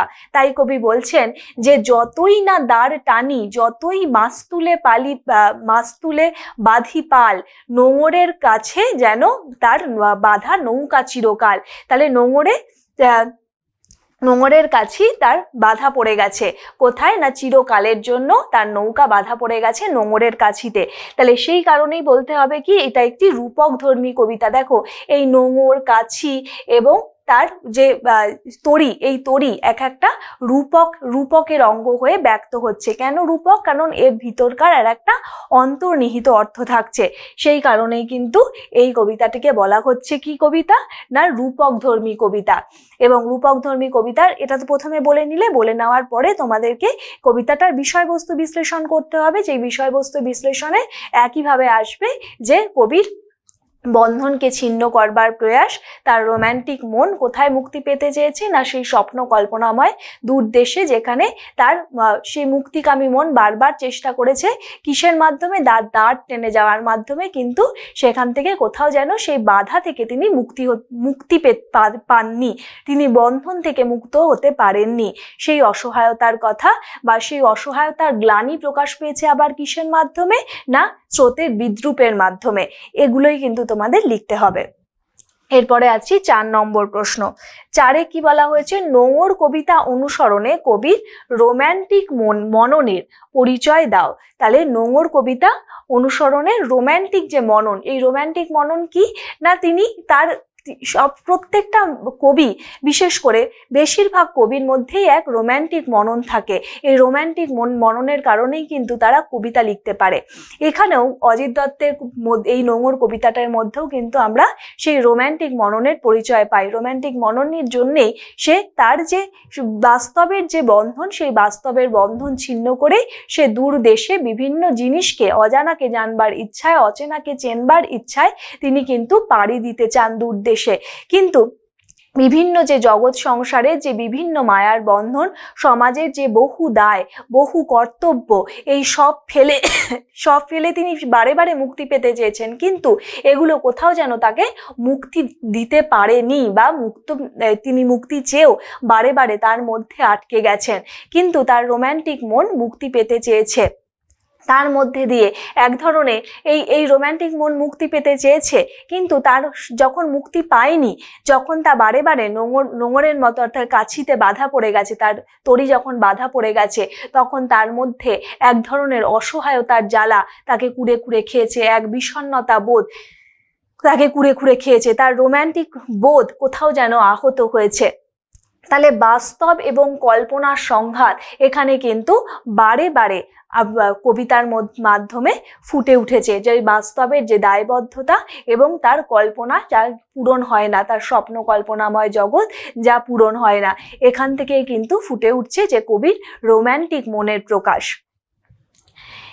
এবং তার সঙ্গে তোমরা কতগুলো একটা যেটা করতে পারো সেটা হলো কবিতা 2-3টে লাইন তুলে যদি দাও, তাহলে সেই লেখাটাও কিন্তু খুব সুন্দর হয়।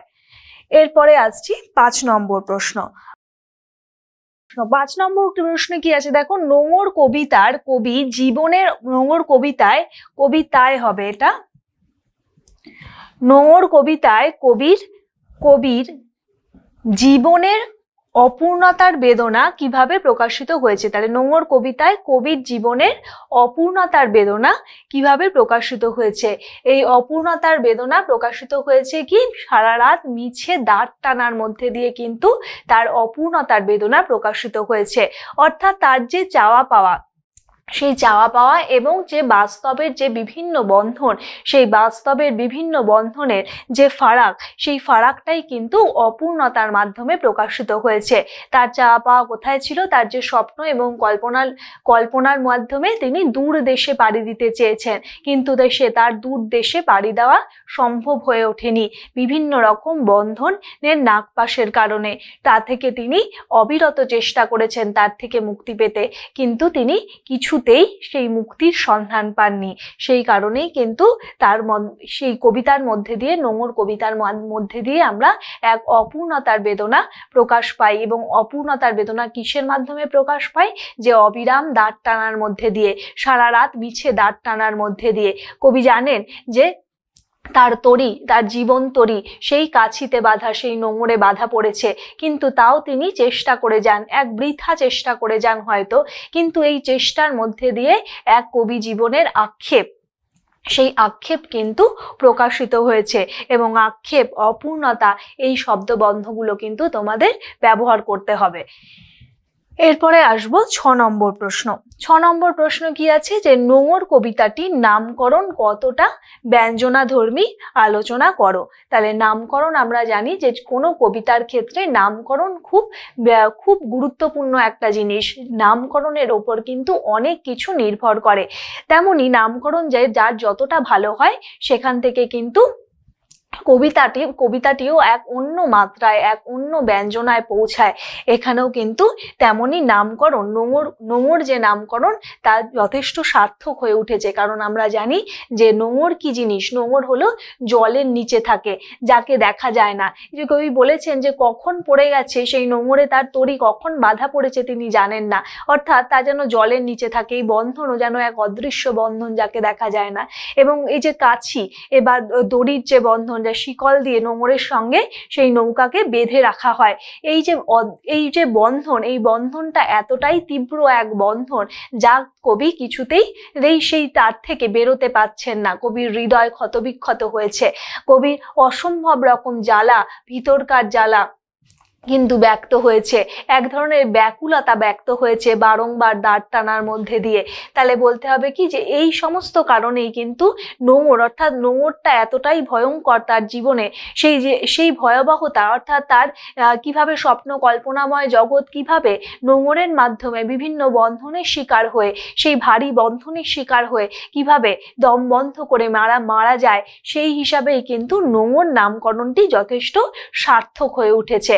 কারণ সেই নোঙর সেই যে লোহার তৈরি হয়ে থাকে, তো সেই ভয়ঙ্কর দায়বদ্ধতা, সেই এত যে ভারী হয়ে থাকে, নোঙরের বন্ধনও তো ভারী, তেমনি সংসারের বন্ধন, বিভিন্ন বাস্তবের দায়িত্ব কর্তব্যের বন্ধন, সেই ভারকেই কিন্তু বোঝাচ্ছে। সেই কারণেই কিন্তু এই কবিতাটির নামকরণ যথেষ্ট সার্থক হয়ে উঠেছে। কারণ কবিতাটির পুরো বক্তব্য ব্যক্ত হয়েছে কিন্তু তার এই নোঙর, এই শব্দবন্ধটির মধ্যে দিয়ে। এরপরে আসছি 7 নম্বর প্রশ্ন। 7-এ কি আছে, নোঙর কবিতায় স্থিতি ও গতির চিত্র কিভাবে ধরা পড়েছে। তাহলে স্থিতির চিত্র আমরা কিসের মাধ্যমে পেয়েছি? স্থিতির চিত্র পেয়েছি কিন্তু আমরা যখন নোঙরে তার তরি বাধা পড়ে যাচ্ছে সেই সময় কিন্তু স্থিতির চিত্র পেয়েছি। আবার গতির চিত্র কখন পেয়েছি? যখন জোয়ারের ঢেউগুলো যখন ডাক দিয়ে যায় তার তরিকে ভাসিয়ে নিয়ে যাওয়ার চেষ্টা করে সমুদ্রের দিকে, তখন কিন্তু তারা মাথা ঠোকে তরির দিকে, কিন্তু সেই যে যখন তার তরি চলে না তখন তারা সমুদ্রের দিকে চলে যায়। তাহলে এইখানে এই যে স্থিতি এবং গতি, তার নৌকাও এখানে তিনি নৌকা যে সাজিয়েছেন, তার সেই পণ্যবাহী নৌকা নিয়ে তিনি চলে যেতে চান কোথায়? দূর দেশে। তাহলে এখানেও কিন্তু তার জীবনতরীও কিন্তু এক গতিময়তার ডাক দিয়েছে, কিন্তু তা ব্যর্থ হয়েছে ঠিকই কবিতার ক্ষেত্রে। তাহলে জীবনের যে সীমা এবং অসীমা, মানে সীমা এবং অসীমের দ্বন্দ্ব, এই সীমা এবং অসীমের দ্বন্দ্ব কিন্তু ব্যক্ত হয়েছে। তাহলে সীমা কি? তার জীবনের যে বাস্তব জগৎ, সেই বাস্তব জগতের যে বিভিন্ন বন্ধন, তা হলো সীমার জগৎ। আর অসীমের সন্ধানে কিন্তু তিনি পাড়ি দিতে চান, কিন্তু তাকে তিনি ছুঁতে পারেন না। এবং প্রাপ্তি এবং অপ্রাপ্তির দ্বন্দ্ব সেখানেও কিন্তু ফুটে উঠেছে। তাহলে স্থিতি গতির চিত্র এভাবেই কিন্তু আমরা কবিতার মাধ্যমে ব্যক্ত হতে দেখি। আর এবং এই প্রসঙ্গে তোমাদের বলতে হবে যে কবি সমস্ত রকম আয়োজন করেছে। কবি তারার অবস্থান দেখে দিকের নিশানা করেছেন, এবং বারবার সে অবিরাম দাঁড় টেনে গেছেন তার সমস্ত রকম বন্ধন থেকে মুক্তি পাওয়ার জন্য, কিন্তু কবি তার কোনো ফলাফল পায়নি, হয়তো বৃথা চেষ্টা করে গেছেন, তার দাঁড়টানা মিছে দাঁড়টানায় পরিণত হয়েছে।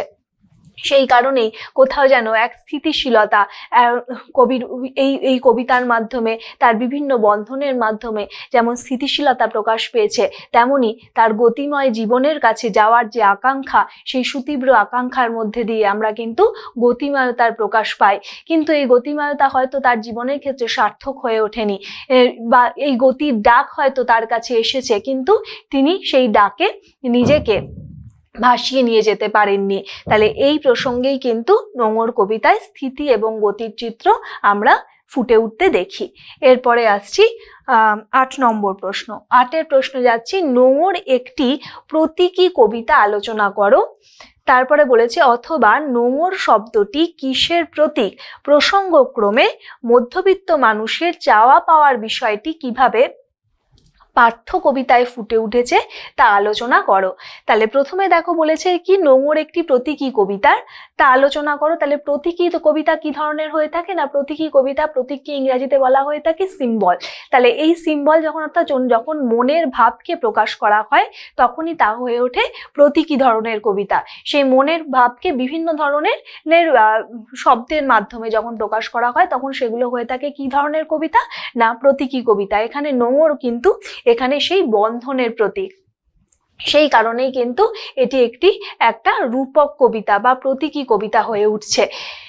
এবং এখানে তারপরে যদি বলা হয় দেখো নোঙর শব্দটি কিসের প্রতীক, প্রসঙ্গক্রমে মধ্যবিত্ত চাওয়া পাওয়ার যে বিষয়টি সেটা কিভাবে কবিতায় ফুটে উঠেছে। তাহলে এখানে বলতে হবে কি যে এখানে নোঙর শব্দটি কিসের প্রতীক হয়ে উঠেছে, তাহলে সেই বন্ধনের প্রতীক, সেই বাস্তব জগতের বিভিন্ন বন্ধনের প্রতীক। এবং বাস্তব জগতের প্রতীক হয়ে উঠেছে কি নদীর তট, সেটাও কিন্তু বাস্তব জগতের প্রতীক হয়ে উঠেছে। তাহলে এই সমস্ত ক্ষেত্রগুলো ছাড়াও এবারে বলেছে কি মধ্যবিত্ত মানুষের চাওয়া পাওয়ার দ্বন্দ্ব, কারণ মধ্যবিত্ত মানুষ তার হয়তো নিত্য কর্মময় জগৎ এবং তার বিভিন্ন যে দায়িত্ব সেই দায়িত্ব বা কর্তব্য বোধ থেকে কোথাও যেন নিজেকে সরিয়ে ফেলতে পারেন না। সেই কারণেই কিন্তু চাওয়া পাওয়া, অর্থাৎ তার যে চাওয়া, সেই চাওয়ার জগৎ কি না স্বপ্ন কল্পনাময় জগৎ, সেই রোম্যান্টিক জগৎ যেখান থেকে তিনি পাড়ি দিতে চান দূর দেশে, অজানাকে জানবার ইচ্ছায়, অচেনাকে চেনবার ইচ্ছায় তিনি পাড়ি দিতে চান, কিন্তু তা হয়তো বিধ্বস্ত হয়, কবি অসহায় হন। কার কাছে না সেই তার ব্যর্থতার কাছে। সেই ব্যর্থতা কিসের না সেই দায়িত্ব কর্তব্যের বন্ধনের কাছে তিনি ব্যর্থ হন। তাহলে এখান থেকেই একজন মধ্যবিত্ত মানুষের সেই চাওয়া পাওয়ার ইতিহাস কিন্তু, চাওয়া পাওয়ার ইচ্ছা কিন্তু ব্যক্ত হয়ে ওঠে বা আমরা খুঁজে পাই নোঙর কবিতার মাধ্যমে। অর্থাৎ একটা মানুষের চাওয়া এবং তার জীবনের যে বিভিন্ন ধরনের বন্ধন, এই বন্ধনকে, এই যে দুটো দ্বন্দ্ব অর্থাৎ সীমা এবং অসীমের দ্বন্দ্ব, পাওয়া না পাওয়ার দ্বন্দ্ব কিন্তু ব্যক্ত হয়েছে কবিতার প্রত্যেকটা লাইনে লাইনে বা পরতে পরতে। এবং এই প্রসঙ্গে তোমাদের যেগুলো বলতে হবে সেগুলো কি বলতে হবে, যে বিভিন্ন শব্দবন্ধ যেগুলো রয়েছে সেটা হলো কাছি, নোঙর, নৌকা, সমুদ্রের ঢেউ, জোয়ার ভাটা, এই যে ভাটার শোষণ, কবিকে কিভাবে কুড়ে কুড়ে খাচ্ছে, এই সমস্ত কথাগুলোও কিন্তু তোমাদের লিখতে হবে। যেহেতু এগুলো 5এর প্রশ্ন তাই এগুলোকে একটুখানি বিশ্লেষণ করে লিখতে হবে। এরপরে আসছি 9 নম্বর প্রশ্ন। 9 কি আছে দেখো, নোঙর কাছি বাঁধা তবু এ নৌকা চিরকাল, কোন নৌকা? তাহলে কোন নৌকা না কবির নৌকা। তবু শব্দটি ব্যবহারের তাৎপর্য কি? এখানে তবু শব্দটি কেন ব্যবহার করা হয়েছে? তবু শব্দটি ব্যবহার করা হয়েছে কিন্তু তা সত্ত্বেও বোঝাতে কিন্তু আমরা তবু শব্দটি ব্যবহার করে থাকি। তাহলে প্রথম হলো যে কোন নৌকা না তার সেই পণ্য ভরা বাণিজ্য তরী, এবং তারপরে আসবে যে তবু শব্দটি ব্যবহার করা হয়েছে তা সত্ত্বেও বোঝাতে যে কবি যতই দাঁড় টানুক, যতই তার মাছ তুলে পাল বাঁধুক না কেন, তবুও তার নৌকা এগোয় না। সেই কারণেই কিন্তু তবু শব্দটি ব্যবহার করা হয়েছে, যে নোঙরে কাছি বাঁধা তবু এ নৌকা চিরকাল। এবং নৌকা চিরকাল বাঁধা কেন? যে নৌকা চিরকাল বাঁধা এই কারণেই যে সে সমস্ত রকম আয়োজন করেছে কি তার পণ্যবাহী নৌকা নিয়ে সে সমুদ্রে পাড়ি দিতে চায়, সে সিন্ধু পাড়ে পাড়ি দিতে চায়, কিন্তু তা এগোয় না। যতই সে দাঁড় টানে, যতই সে মাছ তুলে পাল বাঁধুক না কেন, তবু এ নৌকা এগোয় না। অনেক প্রচেষ্টা বা আয়োজন সত্ত্বেও সেই নৌকা কোথায় বাঁধা পড়ে গেছে না নোঙরে বাঁধা পড়ে গেছে। সেই কারণেই বলা হয়েছে নৌকা চিরকাল বাঁধা কেন না নৌকা তার বন্ধন থেকে কিছুতেই মুক্ত হতে পারছে না, সেই কারণেই কিন্তু তার নৌকা চিরকাল বাঁধা পড়ে গেছে। তাহলে কোন নৌকা? তোমরা বলে দিলে যে পণ্যভরা বাণিজ্য তরী, কবির পণ্যভরা বাণিজ্য তরী। এবং এই তবু শব্দটি কেন ব্যবহার করা হয়েছে না তা সত্ত্বেও বোঝাতে। আর দেখো তবু এ নৌকা চিরকাল, হ্যাঁ তা সত্ত্বেও বোঝাতে, যে সমস্ত রকম আয়োজন সত্ত্বেও যে কবির নৌকা এগোচ্ছে না সেই কারণে। আর নৌকা চিরকাল বাঁধা কেন? কারণ নৌকা চিরকাল বাঁধা তার বিভিন্ন বন্ধনের কারণে। এরপরে আসছি 10 নম্বর প্রশ্ন। 10 নম্বর প্রশ্ন দেখো, সারা রাত তবু দাঁড় টানি, কবি সারা রাত দাঁড় টানেন কেন? এখানেও দেখো তারপরে লেখা আছে কি, তবু কথাটি বলার কারণ কি এবং এই দাঁড় টানার মধ্যে দিয়ে কবির কোন মানসিকতা ফুটে উঠেছে। তাহলে প্রথমে আসবে কবি সারা রাত দাঁড় টানেন কেন? কবি সারা রাত কেন দাঁড় টানেন না, তিনি সারা রাত দাঁড় টেনে চলেন তার ব্যাকুলতার কারণে, তার মুক্তি পাওয়ার জন্যই তো, এক ব্যাকুল বাসনার কারণে, এক ব্যাকুল ইচ্ছার কারণে কিন্তু তিনি সারা রাত দাঁড় টেনে চলেন। আর তবু কথাটি বলা কারণ কি? তবু জানো তোমরা যে তবু কথাটি কিসের জন্য বলা হয়? যে তা সত্ত্বেও বোঝাতে তবু কথাটি ব্যবহার করা হয়। এখানেও তবু কথাটি বলা হয়েছে তা সত্ত্বেও বোঝাতে। কেন? যে তবু দাঁড় টানি, অর্থাৎ কবি জানেন যে কবি বিভিন্ন রকম বন্ধনের মধ্যে কবি আটকা পড়ে গেছেন এবং কখন এই বন্ধন পড়েছে তাও হয়তো কবি জানেন না, কিন্তু এই বন্ধন এতই তীব্র যা কবি কিছুতেই ছাড়াতে পারছেন না, সেই কারণেই কিন্তু তবু কথাটি বলা হয়েছে।